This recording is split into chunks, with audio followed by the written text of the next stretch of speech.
अस्सलाम वालेकुम स्टूडेंट्स, आज हम सैंडएप के एमसीक्यूज़ डिस्कस करेंगे। तो पहला एमसीक्यू हमारे पास है, the efficiency of heat engine operated between 400 degree Celsius and 30 degree Celsius. हमने एफिशिएंसी बतानी है इंजन की, जबकि हमारे पास दो टेम्परेचर दिए हैं। ये हमें क्लियर है कि ये हाई टेम्परेचर है, तो ये T1 कहलाएगा हमारे पास, जबकि ये लो टेम्परेचर है, लो टेम्परेचर रिजर्वायर, तो इसको हम T2 का नाम देते हैं। तो ऐसा यूनिट हमारे पास टेम्परेचर का होता है केल्विन। तो 400 सेल्सियस को जब आप केल्विन में कन्वर्ट करेंगे तो आपको 273 ऐड करना पड़ेगा। तो जैसे ही हम 273 ऐड करेंगे तो हमारे पास 673 केल्विन आ जाएगा। और जब 30 डिग्री सेल्सियस में आप 273 ऐड करेंगे तो हमारे पास 303 केल्विन आ जाएगा। अब हम इसे सॉल्व करते हैं। तो हमें पता है कि जो फार्मूला हम एफिशिएंसी हीट इंजन की एफिशिएंसी के लिए यूज़ करते हैं, that is eta equals to 1 minus T2/T1 into 100। तो अब हमने इसको T1 और T2 क्योंकि केल्विन में कन्वर्ट कर दिया। इस फार्मूले में आप सिर्फ केल्विन में ही वैल्यूज़ पुट कर सकते हैं। तो जैसे ही हमने पुट किया तो हमारे पास आंसर आया 54.977%। तो इसको अगर राउंड ऑफ करें तो दैट इज़ 55%। तो इसमें हमारे पास जो सही ऑप्शन होगा दैट इज़ 55%। नेक्स्ट एमसीक्यू को डिस्कस करते हैं। तो नेक्स्ट एमसीक्यू हमारे पास है, the average intensity of sound light is about 500 watt metre per second square, the amount of energy falling on a solar collector having area of 0.5 metre square in 4 hours. अब यहाँ हमारे पास जो data given है उसमें 500 watt metre per second square intensity given है, जबकि हमारे पास area भी गिवन है और टाइम भी गिवन है। अच्छा, हमारे पास इंटेंसिटी तो अपने ऐसे यूनिट में है, एरिया का भी ऐसे यूनिट मीटर स्क्वायर होता है, लेकिन टाइम अपने ऐसे यूनिट में नहीं है। तो टाइम को ऐसे यूनिट में कन्वर्ट करने के लिए हमें 4 आवर को पहले मिनट में कन्वर्ट करना है, उसको 60 से मल्टीप्लाई करना है और फिर 60 से मल्टीप्लाई करेंगे तो हमारे पास ये सेकेंड्स में कन्वर्ट हो जाएगा। अब अगर हम फार्मूले की बात करें तो इंटेंसिटी हमारे पास होती है पावर पर यूनिट एरिया, और पावर को अगर हम देखें तो पावर एनर्जी ओवर टाइम होता है। तो इंटेंसिटी को आप energy per unit area per unit time भी एक्सप्लेन कर सकते हैं। अगर मैं यहाँ एनर्जी निकालना चाहूँ तो 80 डिवाइड हो रहा है, उस तरफ इंटेंसिटी के साथ मल्टीप्लाई हो जाएगा तो energy is equals to I80 आएगी। इसमें इंटेंसिटी की वैल्यू हमारे पास 500 गिवन है, न्यूमेरिकल में एरिया 0.4 है, और टेम्परेचर आपने जब कन्वर्ट किया 4 क्रॉस 60 किया तो हमारे पास ये आ जाएगा 400 सेकेंड्स। तो हमने ये टाइम की वैल्यू यहाँ इंसर्ट की। जब इसको सॉल्व किया तो हमारे पास आया 3.6 क्रॉस 10⁶ जूल, क्योंकि 10⁶ मेगा के इक्वल होता है। तो हम इसको जब सॉल्व करेंगे तो हमारे पास 3.6 मेगा जूल आएगा। तो हमारे पास इसमें चार्ली ऑप्शन बनेगा, 3.6 मेगा जूल। नेक्स्ट एमसीक्यू की अगर हम बात करते हैं तो a charge particle is moving in uniform magnetic field in a circle, the radius of circular path is R. एक चार्ज पार्टिकल है, वो सर्कल में मूव कर रहा है, उसका रेडियस आर है। तो अगर हम उसकी एनर्जी को डबल कर दें तो उसका रेडियस क्या बनेगा। अब हमें पता है कि भाई रेडियस का फार्मूला mv/q भी है, ये आप लोगों की बुक में ऑलरेडी मेंशन है, और ये फार्मूला रेडियस का ये आप कैसे निकालते हैं ये भी आपको पता है। सेंट्रीपिटल फोर्स को मैग्नेटिक फोर्स के इक्वल करते हैं और कैंसिलेशन के बाद रेडियस आ जाता है।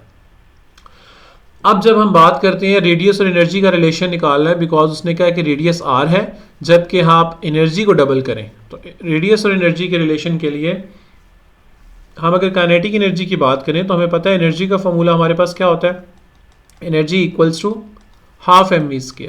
काइनेटिक एनर्जी 2 डिवाइड हो रहा है, उस तरफ ले जाएंगे तो 2 मल्टीप्लाई हो जाएगा, क्या बनेगा हमारे पास 2E इक्वल्स टू mv²। अगर मैं दोनों तरफ m से मल्टीप्लाई करता हूँ, m से मल्टीप्लाई करने पे मेरे पास आ जाएगा 2me इक्वल्स टू m² और v²। ये मैंने दोनों तरफ मैथ से मल्टीप्लाई किया। अब mv² दोनों के ऊपर स्क्वायर है, स्क्वायर रूट लेंगे तो हमारे पास mv किसके इक्वल आ जाएगा, mv इक्वल आ जाएगा √2me। तो अगर मैं mv को ब्रेक करना चाहूँ एनर्जी में तो mv is equal to √2me। तो जब मैं mv की जगह 2me यहाँ लिखूंगा तो ये हमारे पास एक फार्मूला बन गया जिसमें एनर्जी भी आ रही है और रेडियस भी आ रहा है। इसमें मास कांस्टेंट होता है चार्ज का, चार्ज कि जो पार्टिकल है उसके ऊपर चार्ज की वैल्यू भी कांस्टेंट है, मैग्नेटिक फील्ड भी कांस्टेंट है, तो हमारे पास रेडियस और एनर्जी के स्क्वायर रूट के डायरेक्टली प्रोपोर्शनल इनका रिलेशन बनता है। तो इससे हमारे पास क्लियर हुआ कि जब एनर्जी को हम डबल करेंगे, तो जैसी एनर्जी को डबल करते हैं तो रेडियस ऑब्वियसली डबल तो नहीं होगा क्योंकि स्क्वायर रूट है, तो रेडियस आपके पास √2 टाइम्स बढ़ जाएगा, क्योंकि एनर्जी का स्क्वायर रूट एक्चुअली रेडियस के डायरेक्टली प्रोपोर्शनल है। तो हमारे पास यहाँ ऑप्शन बनेगा √2r, यानी कि अगर आप एनर्जी डबल करते हैं तो रेडियस √2 टाइम्स इंक्रीज करेगा। नेक्स्ट एमसीक्यू की बात करते हैं। नेक्स्ट एमसीक्यू है the basic principle of beats. हमें पता है कि 3 जो सुपरपोजिशन के फिनोमिना होते हैं, इंटरफेरेंस हो, बीट्स हो या स्टेशनरी वेव्स हो, तीनों के लिए हमारे पास जो बेसिक प्रिंसिपल होता है वो हमारे पास सुपरपोजिशन ही होता है। तो फिर इसमें कौन सा ऑप्शन होगा हमारे पास? सुपरपोजिशन। नेक्स्ट एमसीक्यू है test charge located in the field of 125 nano coulomb.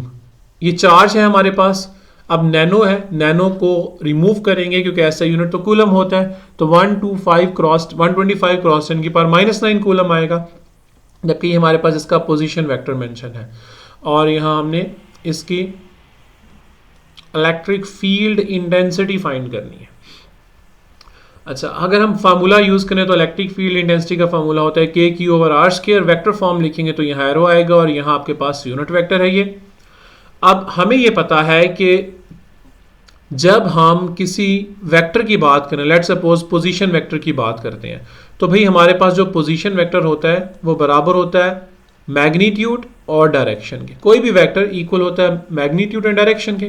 तो जब मैं यहाँ डायरेक्शन यानी यूनिट वेक्टर की बात करूं तो आर हैट मुझे अगर सेपरेट करना है तो ये आर मल्टीप्लाई हो रहा है, मैग्नीट्यूड इधर जाके डिवाइड हो जाएगा, तो मेरे पास बनेगा R vector over its magnitude.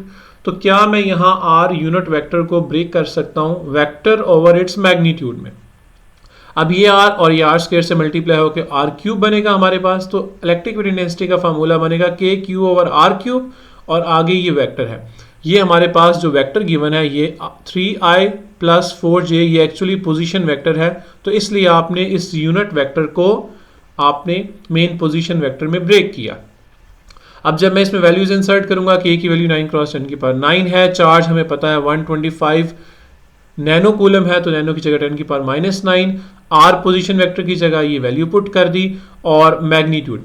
अब जो आर, इसका मैग्नीट्यूड क्या होगा? बिकॉज यहां हम ये जो यूज कर रहे हैं ये आर का मैग्नीट्यूड है, तो भाई हम मैग्नीट्यूड किसी भी वेक्टर का निकालते हैं। अगर हमारे पास आई और जे कंपोनेंट्स हो तो हम एक्स कंपोनेंट का स्क्वायर और प्लस वाई कंपोनेंट का स्क्वायर लेंगे तो हमारे पास इस आर का मैग्नीट्यूड आ जाएगा। तो 3 का स्क्वायर 9, 4 का स्क्वायर 16, तो 9 + 16 25 होता है। 25 का स्क्वायर रूट लेंगे तो 5 आ जाएगा। तो इसका मतलब है हमारे पास ये जो आर है मैग्नीट्यूड, इसको हम इसकी वैल्यू 5 इंसर्ट करेंगे तो बेटा 5 का क्यूब होता है 125, तो हमारे पास ये इससे कैंसिल हो जाएगा। 10 की पावर +9 -9 से कैंसिल हो जाएगी, तो हमारे पास बचेगा 9।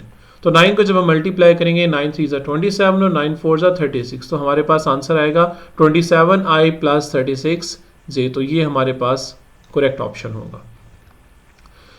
6th MCQ है a ratio of the length of 2 wires of same material. यहाँ एक चीज आपने याद रखना है कि मटेरियल हमारे पास सेम है, यानी अगर एक वायर कॉपर की है तो दूसरी भी कॉपर की है, उनका हमारे पास लेंथ का रेशियो गिवन है, रेडियस का रेशियो गिवन है और उसने क्या स्पेसिफिक रेजिस्टेंस का रेशियो बताएं। अब हमें यह पता है जो स्पेसिफिक रेजिस्टेंस जिसे हम रेजिस्टिविटी भी कहते हैं वो डिपेंड करती है 2 फैक्टर्स पे, एक तो टेम्परेचर जो मटेरियल का होता है और दूसरा उसकी नेचर को। अब चूंकि यहाँ दोनों मटेरियल सेम है तो सेम मटेरियल का मतलब दोनों की नेचर भी सेम है, तो अगर नेचर सेम है तो दोनों मटेरियल्स की रेजिस्टिविटी भी सेम होगी, और जब आप दोनों की रेजिस्टिविटी सेम है तो सेम रेजिस्टिविटी का जब भी रेशियो लेंगे तो हमारे पास क्या आंसर आएगा 1:1, क्योंकि दोनों हमारे पास सेम है, कैंसिल होके 1 ही आंसर आएगा, तो हमारे पास इसका आंसर बनेगा 1:1। नेक्स्ट MCQ हमारे पास है which of the following combination gives equivalent resistance of 1.5 ohm for 3 resistor of 1 ohm. 3 resistor हैं, तीनों रेजिस्टेंस जो है उनकी तीनों रेजिस्टर जो है उनकी रेजिस्टेंस 1 ओम है, यानी सेम रेजिस्टर है तीनों। अगर हम इसको थोड़ा डिस्कस करें तो तो अगर हमारे पास 2 3 4 अगर सेम रेजिस्टर आ जाएं तो हम क्या करेंगे कि सीरीज में अगर हमारे पास सेम रेजिस्टर है तो फार्मूला बनता है R equals to n time resistance, और अगर पैरेलल में हो तो हम आर ओवर एन यूज़ करते हैं। अब इसको अगर हम सॉल्व करें, लेकिन ये फार्मूला सिर्फ तब यूज़ करेंगे जब तमाम रेजिस्टर की रेजिस्टेंस सेम होगी। यहाँ 3 रेजिस्टर्स हैं और तीनों की रेजिस्टेंस 1 ओम है, तो हम अगर सीरीज़ में यूज़ करें कि तमाम सीरीज़ में अगर हो तो फार्मूला हमारे पास क्या बनेगा, टोटल इक्विवेलेंट रेजिस्टेंस बराबर होगी एन टाइम आर के। तो भाई कितने रेजिस्टर हैं यहाँ, टोटल 3 है तो 3 टाइम्स, और एक रेजिस्टर की वैल्यू क्या है 1 है, तो 3 1s are 3। तो अगर तीनों सीरीज में लगाए जाए तो मेरे पास इक्विवेलेंट रेजिस्टेंस कितने ओम बनेगी 3 ओम, जबकि हमें कितनी चाहिए 1.5 ओम। तो इसका मतलब है ये ऑप्शन सही नहीं है। अगर मैं पैरेलल की बात करूं तो पैरेलल में फार्मूला आपके पास इक्विवेलेंट रेजिस्टेंस निकालने का क्या है, टोटल रेजिस्टेंस जो एक रेजिस्टर की रेजिस्टेंस है divided by number of resistor. अब हमें पता है कि रेजिस्टेंस हमारे पास 1 ओम है और टोटल रेजिस्टर कितने हैं 3 है, तो हम क्या लिखेंगे 1 ohm divided by number of resistor 3। इसको भी अगर हम सॉल्व करें तो हमारे पास 0.33 ओम आएगा। इसका मतलब है ये भी 1.5 नहीं दे रहा, तो ये आंसर भी ठीक नहीं है। अब हम देखते हैं 2 in series and 1 in parallel. अगर 2 सीरीज में हो तो और एक पैरेलल में हो, हमें ये भी पता है कि सीरीज की अगर हम बात करें तो सीरीज में टोटल रेजिस्टेंस ऐड करने से निकलती है, और पैरेलल में आप रेसिप्रोकल को ऐड करके फिर एंड में उनका रेसिप्रोकल लेंगे तो हमारे पास पैरेलल में रेजिस्टेंस आ जाएगी। अगर 2 सीरीज में है तो 1 + 1 करेंगे 2 आएगा, और उसके बाद जब पैरेलल में है तो उनका रेसिप्रोकल हमने ऐड करना है तो उससे हमारे पास वैल्यू आएगी। लेकिन अगर मैं यहाँ बात करूँ 2 सीरीज में है तो हमारे पास 1 + 1 2 आ जाएगा। अब 2 और 1 को आप पैरेलल कॉम्बिनेशन में अगर सॉल्व करें तो फिर हमारे पास इक्विवेलेंट रेजिस्टेंस क्या बनेगी, ये बनेगी 2/3, क्योंकि आखिर में आपने रेसिप्रोकल लेना है। जब आप इसका रेसिप्रोकल लेंगे ये 2/3 बनेगी। इसका मतलब है ये अभी भी 1.5 नहीं बन रहा। एक्चुअली हमने किया क्या, जब 2 सीरीज में थे उनकी टोटल रेजिस्टेंस सीरीज की अलग निकालनी होती है और पैरेलल की अलग निकालनी होती है। जब आप दोनों सीरीज में लेंगे तो सीरीज में आपने सिंपल क्या करना है 1 + 1 करना है, क्योंकि सीरीज में टोटल रेजिस्टेंस आप सिंपल ऐड करने से निकालते हैं। तो सीरीज में हमारे पास 2 रेजिस्टर की रेजिस्टेंस 2 ओम आ जाएगी। अब दोनों की मिला के 2 ओम है और जो थर्ड रेजिस्टर है उसकी 1 है। अगर वो तीसरा हम पैरेलल में ले लें तो आपने सॉल्व करना है, 2 रेजिस्टर जो आपने सीरीज में लिए थे उनकी 2 थी, तो रेसिप्रोकल में आपने क्या फार्मूला ये यूज़ करना होता है, तो आपने उसका रेसिप्रोकल लेना है। 2 का रेसिप्रोकल 1/2 होगा, प्लस और जो तीसरा रेजिस्टर आपके पास था 1 उसको 1 ही लेंगे तो 1/1 बनेगा। इसे सॉल्व करेंगे तो हमारे पास ये आएगा। जबकि हम बात करें 2 in parallel and 1 in series, अगर 2 पैरेलल में है तो 2 पैरेलल में अगर रेजिस्टर है और दोनों सेम रेजिस्टर हैं तो हम क्या करेंगे भाई, पैरेलल में सेम रेजिस्टर्स के लिए R/N यूज़ करते हैं। तो दोनों 1 ओम है तो 1/2 आ जाएगा, ये 0.5 होगा। या फिर आप इस फार्मूले से भी यूज़ कर सकते हैं, इस फार्मूले को यूज़ करके भी निकालना चाहें कि भाई 2 अगर पैरेलल में है तो आप इन्हें कैसे निकालेंगे, आप इन दोनों की इक्विवेलेंट रेजिस्टेंस निकालेंगे 1/1 + 1/1, क्योंकि दोनों की रेजिस्टेंस 1 ओम है। तो बेटा ये हमारे पास 2 आ जाएगा, और जब आप इसका रेसिप्रोकल लेंगे तो हमारे पास रेजिस्टेंस बन जाएगी 1/2, जो कि हमने ये पुट की है। 2 पैरेलल में जो रेजिस्टर है उनकी 0.5 ओम हो गया, और जब आप एक सीरीज में लेंगे तो आप तीनों को ऐड करें 0.5 + 1 तो आपके पास 1.5 ओम होगा। इसका मतलब हुआ कि जब 2 पैरेलल रेजिस्टर होंगे उनकी रेजिस्टेंस दोनों की 1 ओम है, तो जब वो पैरेलल में होंगे तो उनको ऐड होने से आपकी टोटल रेजिस्टेंस हाफ हो जाएगी, यानी 1 का हाफ 0.5 हो जाएगी। लेकिन जब उसको आप तीसरे रेजिस्टर में जो आपने सीरीज में अटैच किया है उसके साथ आप सिंपल ऐड करेंगे तो 1.5 ओम्स हो जाएगा। तो हमारे पास यहाँ कौन सा ऑप्शन सही बनेगा, तो हमारे पास करेक्ट ऑप्शन होगा 2 in parallel and 1 in series. N inertial frame of reference is 1। Inertial frame वो होता है जो या तो रेस्ट पे होता है या तो यूनिफॉर्म वेलोसिटी से मूव कर रहा होता है, और इन दोनों केसेस में हमारे पास एक्सेलरेशन 0 ही होती है। तो यहाँ ऑप्शन होगा all of these. Next 9th MCQ है, if the number of turns become double but length remain same. Solenoid की जब भी बात करें तो सॉलिनाइड में हमारे पास मैग्नेटिक फील्ड का जो फॉर्मूला होता है, सॉलिनाइड में जो हमारे पास मैग्नेटिक फील्ड का फॉर्मूला होता है that is B equals to mu naught N I. ये n एक्चुअली होता है number of turns per unit length, तो इसको हम number of turns per unit length में ब्रेक कर सकते हैं। उसने यहाँ क्या क्या, length remain same, length same होगी, करंट और म्यू नॉट भी कांस्टेंट यहाँ है, तो हमारे पास मैग्नेटिक फील्ड और number of turns directly proportional हो जाएंगे। तो अगर हम नंबर ऑफ टर्न्स को डबल करते हैं तो ऑब्वियसली हमारे पास मैग्नेटिक फील्ड भी डबल हो जाएगा।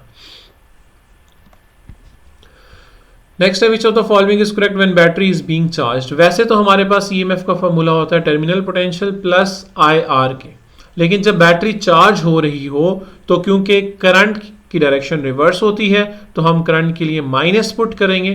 तो यहाँ अगर मैं इंटरनल रेजिस्टेंस फाइंड करना चाहूँ तो IR इधर माइनस है, इस तरफ आके प्लस हो जाएगा, EMF इधर प्लस है, इस तरफ आके माइनस हो जाएगा। तो यहाँ मुझे R की वैल्यू फाइंड करनी है, तो पहले मैं V को ओपन कर दूँ, V इक्वल्स टू IR। अब मुझे यहाँ इंटरनल रेजिस्टेंस की वैल्यू अगर फाइंड करनी है तो I मल्टीप्लायर है, उस तरफ जाके मुझे डिवाइड करना पड़ेगा। तो करंट इधर जाके जब डिवाइड होगा ये I और ये I कैंसिल हो जाएंगे, तो हमारे पास इंटरनल रेजिस्टेंस का फॉर्मूला बनेगा capital R minus E over I।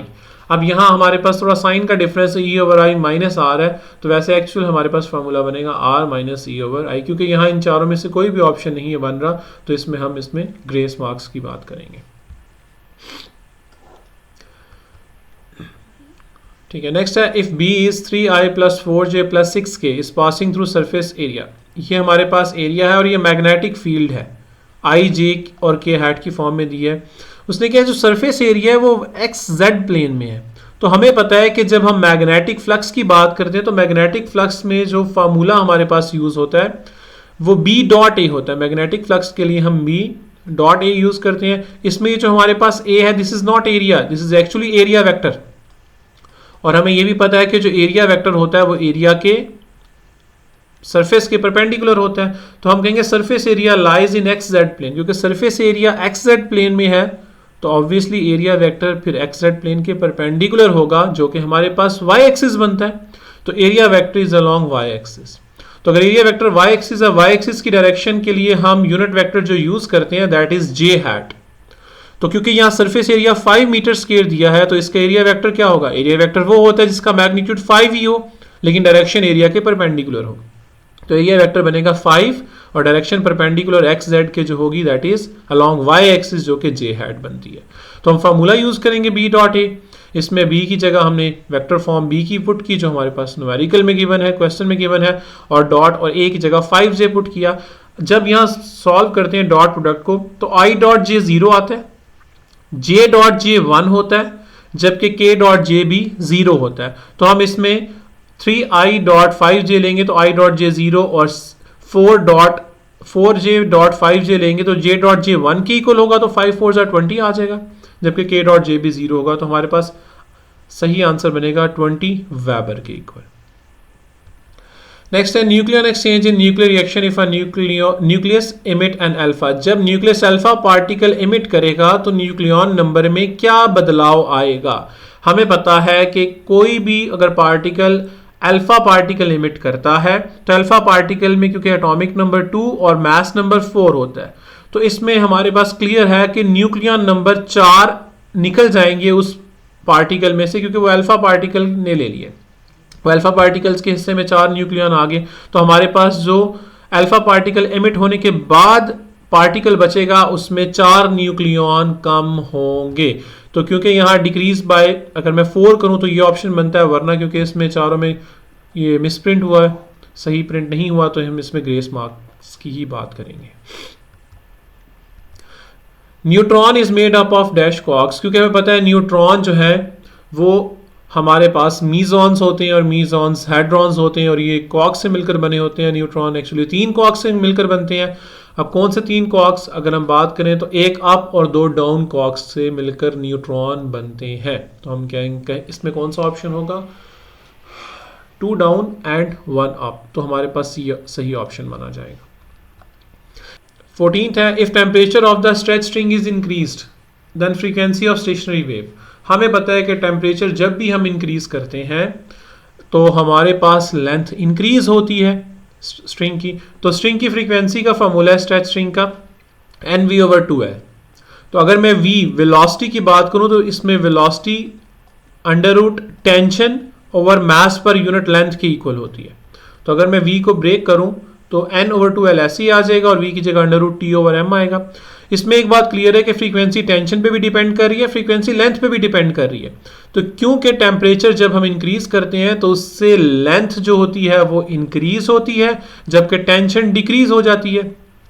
तो दोनों केसेस में हमें पता है टेंशन बढ़ेगी, टेंशन अगर हमारे पास बढ़ेगी फ्रीक्वेंसी बढ़ेगी, लेकिन यहाँ टेंशन कम हो रही है। तो अगर हम बात करेंगे टेम्परेचर बढ़ेगा तो टेंशन कम होगी, टेंशन कम होने से भी फ्रीक्वेंसी कम होगी, या फिर हमारे पास लेंथ बढ़े क्योंकि लेंथ इन्वर्सली प्रोपोर्शनल है, लेंथ बढ़ने से भी टेंशन फ्रीक्वेंसी हमारे पास कम हो जाएगी। तो ओवरऑल हमारे पास क्या होगा कि जब टेम्परेचर बढ़ाते हैं तो टेंशन कम हो जाती है और लेंथ बढ़ जाती है, दोनों केसेस में फ्रीक्वेंसी कम ही होगी। तो हमारे पास क्या आएगा, फ्रीक्वेंसी डिक्रीजेस या डिक्रीजिंग।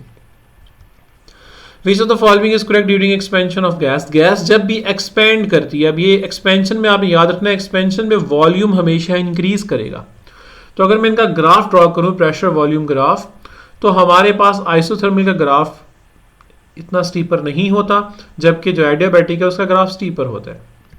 तो जब आप वर्क की बात करते हैं, क्योंकि यहाँ वर्क की बात हो रही है, तो वर्क एक्चुअली हमारे पास होता है एरिया अंडर द ग्राफ। जो भी पीवी ग्राफ होता है उसका एरिया अंडर द ग्राफ ने तो वर्क के इक्वल आता है। तो अगर आपको यहाँ नजर आ रहा है आइसोथर्मल का जो ग्राफ है उसके नीचे जो एरिया आ रहा है वो ज्यादा आ रहा है, जबकि एडियाबैटिक ग्राफ है उसके नीचे जो एरिया आ रहा है वो कम आ रहा है। तो इसका मतलब क्या हुआ कि एडियाबैटिक में जो वर्क डन होगा वो लेस होगा as compare to isothermal, because adiabatic में सिर्फ ये एरिया अंडर द ग्राफ आ रहा है। जबकि अगर हम आइसोथर्मल की बात करें तो आइसोथर्मल में हमारे पास ये सारा एरिया अंडर द ग्राफ आ रहा है। तो इसमें एक बात क्लियर होगी कि आइसोथर्मल में एरिया अंडर ग्राफ ज्यादा होता है तो एडियाबैटिक का वर्क कम होगा आइसोथर्मल से। तो आइसोथर्मल को अगर मैं इस तरफ लाऊंगा डिवाइड होगा तो यहाँ 1 आएगा। तो इसका मतलब है एडियाबैटिक का वर्क और आइसोथर्मल के वर्क का रेशियो लिया जाए तो हमेशा 1 से कम आएगा। तो हमारे पास सही ऑप्शन बनेगा चार्ली ऑप्शन। नेक्स्ट आपके पास है second last MCQ। There are 2 resistors having value of 2 ohm and 4 ohm. 2 resistor है, एक 2 ओम है और एक 4 ओम है, और इनको 6 वोल्ट बैटरी से कनेक्ट किया गया है। अब उसने क्या है कि जो 4 ओम का रेजिस्टर है उसकी आपने हीट डेसिपेशन फाइंड करनी है, लेकिन वो टाइम 5 सेकेंड के लिए। चले अगर हम यहाँ बात करें, ये दोनों रेजिस्टर क्योंकि सीरीज में लगे हैं, अगर ये सीरीज में लगे हैं तो इनको total resistance equivalent resistance find करने के लिए आप सिंपल ऐड करेंगे 2 + 4 = 6। तो ये टोटल रेजिस्टेंस पूरे सर्किट की आ गई। पूरे सर्किट की वोल्टेज हमारे पास क्या है 6 वोल्ट्स है और टाइम जो है वो 5 सेकेंड है। पहले हम अगर सर्किट को देखें तो हमारे पास 6 वोल्ट की बैटरी है, 4 ओम रेजिस्टर है और दूसरा रेजिस्टर 2 ओम है, दोनों सीरीज में लगे हुए हैं आपके पास। अगर आप टोटल रेजिस्टेंस निकाल चुके हैं, 6 ओम है पूरे सर्किट की, टोटल वोल्टेज 6 वोल्ट है, तो बेटा टोटल करंट भी हम फाइंड करेंगे by using formula V = IR। तो यहां अगर मैं I = V/R करूं तो वोल्टेज हमारे पास 6 वोल्ट है और टोटल रेजिस्टेंस 6 ओम है, तो हमारे पास यहां 1 एम्पेयर करंट आ जाएगा। इसका मतलब क्या हुआ, इसका मतलब ये हुआ कि यहां से जो करंट फ्लो कर रहा है यहां से भी 1 एम्प्स करंट फ्लो कर रहा है और इस रेजिस्टर में भी 1 एम्प्स करंट फ्लो कर रहा है, बिकॉज सीरीज में करंट सेम होता है। और हमने कहा पूरे सर्किट में जो करंट फ्लो कर रहा है total current that is 1 amps. अब उसने कहा है कि 4 ओम वाला जो रेजिस्टर है, ये जो आपको नजर आ रहा है 4 ओम, ठीक है, इसको हम R1 का नाम दे देते हैं। ये जो 4 ओम रेजिस्टर है इसमें 5 सेकंड के लिए कितनी हीट डेसिपेशन होगी, हमें पता है जो हीट डेसिपेट होती है उसका फार्मूला हम यूज करते हैं। अगर मैं एनर्जी की बात करूं, पावर का I² होता है और एनर्जी या हीट डेसिपेशन होती है वो E = I² RT होता है। क्योंकि आपने इस रेजिस्टर की हीट डेसिपेशन फाइंड करनी है तो R1 यूज किया। अब I की वैल्यू अगर हम इंसर्ट करें, करंट हमारे पास है जी 1 एम्प्स, हीट डेसिपेशन अगर फाइंड करनी है, इसका स्केयर जो हमारे पास R1 की वैल्यू है 4 है और टाइम हमारे पास बेटा 4 सेकंड दिया हुआ है। अगर मैं इसे सॉल्व करूं तो हमारे पास आएगा जी टाइम 5 सेकंड है, तो 5 फोर्स हमारे पास आ जाएगा 20 जॉउल। तो इसका मतलब है सही ऑप्शन हो जाएगा 20 जॉउल। एक्चुअली हमारे पास करंट यहाँ नहीं था, तो हमने क्या किया, पहले टोटल रेजिस्टेंस फाइंड की, फिर टोटल वोल्टेज और वोल्टेज और रेजिस्टेंस, टोटल वोल्टेज और टोटल रेजिस्टेंस को डिवाइड करके टोटल करंट फाइंड कर लिया। उससे हमें ये फायदा हुआ, टोटल करंट जो होगा R1 में भी उतना ही करंट फ्लो करेगा, R2 से में भी उतना ही करंट फ्लो करेगा। तो इसकी मदद से हमारे पास यहाँ का करंट आ गया। तो अगर 4 ओहम वाले रेजिस्टर का करंट आ गया तो हम इस फार्मूले में पुट करके एनर्जी इजीली कैलकुलेट कर सकते हैं। लास्ट न्यूमेरिकल है द टू पैरेलल वायर्स, दो पैरेलल वायर्स हैं, दोनों में करंट ऑपोजिट डायरेक्शन में फ्लो कर रहा है, तो वो अट्रैक्ट करेंगी या रिपेल करेंगी। अगर हम दोनों वायर्स की बात करें, दोनों में करंट ऑपोजिट डायरेक्शन में होगा, तो स्ट्रेट वायर की मैग्नेटिक फील्ड सर्कुलर फॉर्म में होगी। तो इस वायर में मैग्नेटिक फील्ड यूं होगी, अगर टॉप व्यू देखें तो हमारे पास एंटी क्लॉकवाइज बनेगी, जबकि इसमें अगर टॉप व्यू देखें तो हमारे पास क्लॉकवाइज। तो इसमें एंटी क्लॉकवाइज और इसमें क्लॉकवाइज है। अगर मैं दरमियान में देखूं इन दोनों के, तो क्या दरमियान में दोनों की मैग्नेटिक फील्ड की डायरेक्शन सेम नहीं है? ये भी मैग्नेटिक फील्ड की डायरेक्शन इधर है और इसमें मैग्नेटिक फील्ड की डायरेक्शन भी इधर ही है। तो बोलेंगे सेंटर में बी की डायरेक्शन क्या होगी? सेम होगी। तो सेम डायरेक्शन होने की वजह से मैग्नेटिक फील्ड एड अप हो जाएगी, तो इस जगह मैग्नेटिक फील्ड स्ट्रांग हो जाएगी हमारे पास। तो यहां अगर मैग्नेटिक फील्ड स्ट्रांग है तो साइडों पे मैग्नेटिक फील्ड वीक है। और हमें यह पता है कि जब हम फोर्स एग्जर्ट होती है किसी उन दोनों वायर्स पे from stronger magnetic field towards weaker magnetic field, दरमियान में मैग्नेटिक फील्ड स्ट्रॉन्गर है, साइडों पे वीकर है, तो ऑब्वियसली इन पे फोर्स लगेगी from stronger magnetic field towards weaker magnetic field. तो जब यहाँ ऑपोजिट डायरेक्शन में फोर्स लगेगी तो ऑब्वियसली ये वायर्स अट्रैक्ट तो नहीं करेंगी, ये रिपेल करेंगी। तो हमारे पास क्या ऑप्शन आएगा? रिपेल आएगा। होप सो आपको ये MCQs समझ आ गए होंगे। काइंडली लाइक भी कीजिएगा, सब्सक्राइब भी और शेयर भी कीजिएगा। और कोई क्वेश्चन हुआ तो आप कमेंट सेक्शन में पूछ सकते हैं। Thank you so much.